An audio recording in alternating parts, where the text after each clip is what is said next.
Hi all, this is Shilu Shine from She's on Beauty Lounge and Spark Kurtanjeri Trishur. Welcome back to She Talks.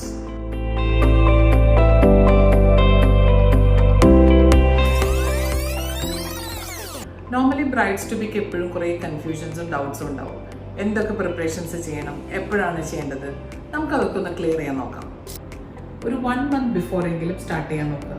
Wedding ഡേക്ക് മുമ്പായി ഒരു മാസമെങ്കിലും സമയമുണ്ടെങ്കിൽ I would suggest to go for 2 facials. പിന്നെ ഒരു കാര്യം ശ്രദ്ധിക്കാനുള്ളത്, usually facial ചെയ്യുമ്പോൾ next 2-3 ഡേയ്സിൻ്റെ ഉള്ളിൽ ആക്നെ, പിമ്പിൾ, ബ്രേക്ക്ഔട്ട്സ് വരാറുണ്ടോ? അങ്ങനെ ഉണ്ടെങ്കിൽ അതിൻ്റെ reasons you have to find out first. ഒരു reason your skin might be acne prone or oily. അത്തരം സ്കിന്നിൽ പിന്നെയും ഓയിൽസും ക്രീംസും ഇൻഫ്യൂസ് ചെയ്യുമ്പോൾ or the massage itself can create extra production of sebum and it will result in breakouts. Acne prone and oily skin ഉള്ളവർ ശ്രദ്ധിക്കേണ്ട കാര്യം, they don't have to go for facials. അവർക്ക് അതിന് പകരം